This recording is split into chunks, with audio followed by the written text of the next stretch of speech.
નમસ્તે ફ્રેન્ડ, તમારું સ્વાગત છે મારા કિચનમાં। આજે હું તમારી સાથે શેર કરીશ મહારાષ્ટ્રની ફેમસ એવી ઠેચા ચટણીની રેસીપી। આ ચટણી છે લાલ અને લીલા બંને મરચાંમાંથી બનતી હોય છે। આજે આપણે લાલ મરચાંની ઠેચા ચટણી બનાવશું।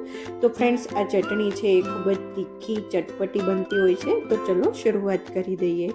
સૌથી પહેલાં એક પેનની અંદર 1 ચમચી તેલ એડ કરી દઈશું।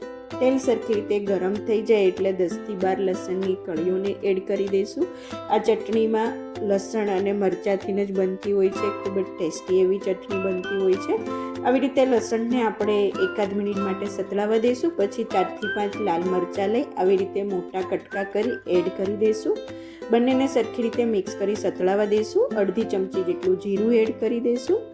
મિક્સ કરી 1 થી 2 મિનિટ ધીમા ગેસે આપણે ગોલ્ડન બ્રાઉન કલર થાય ત્યાં સુધી આ ત્રણેય વસ્તુને સતળાવા દઈશું। તો ફ્રેન્ડ્સ, 2-3 મિનિટ પછી સરખી રીતે મરચાં છે એ સતળાઈ ગયા છે। 2 ચમચી જેટલા શિંગદાણા એડ કરી દઈશું। સ્વાદ પ્રમાણે મીઠું એડ કરી દઈશું। ફરીથી બધા જ ઇન્ગ્રીડિયન્ટ્સને મિક્સ કરી દઈશું અને 1-8 મિનિટ માટે આપણે આ બધી વસ્તુને સતળાવા દઈશું। 1 મિનિટ પછી સરખી રીતે બધી જ વસ્તુ સતળાઈ ગઈ છે। ગેસની ફ્લેમ બંધ કરી દઈશું અને થોડીક વાર માટે આપણે સાઈડમાં મૂકી ઠંડુ થવા માટે મૂકી દઈશું। ફ્રેન્ડ્સ, હવે ચટણી બનાવવા માટે રેડી છે। લસણ અને મરચાં ઠંડા થઈ ગયા છે, તો ખાંડણીની અંદર થોડું એડ કરતા જશું અને દસ્તાથી આપણે ખાંડી લેશું। ફ્રેન્ડ્સ, તમારે આ ચટણીને મિક્સર જારની અંદર પલ્સ ઉપર ફેરવી અને મિક્સર જારમાં પણ કરવી હોય તો કરી શકો છો, પણ ખાંડીને જે ચટણી બને છે એનો ટેસ્ટ અલગ જ હોય છે। તો આપણે આ ચટણી છે એ ખાંડીને જ બનાવશું। તો ફ્રેન્ડ્સ, ચટણીમાંથી એક ભાગ છે ઠંડાઈને રેડી થઈ ગયો છે। સરસ એવી ચટણી આવી રીતે થોડીક અધકચરી એવી ખાંડવાની છે, એકદમ પેસ્ટ નથી બનાવવાની।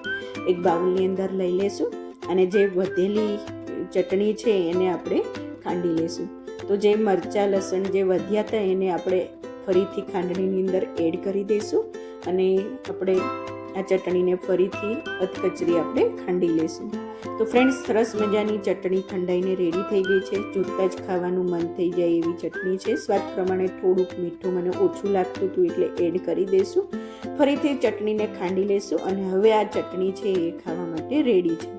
તો ફ્રેન્ડ્સ, આ ચટણીને તમે રોટલી, ભાખરી, પરાઠા કે પૂરી જોડે ખાઈ શકો છો। તમને શાકની પણ જરૂર નહીં પડે અને ક્યારેક જો તમારે કંઈ જ શાક બનાવવાની ઈચ્છા ના હોય ને આવી રીતે ચટણી બનાવીને ખાઈ લો તો ખૂબ જ ખાવાની મજા પડે છે।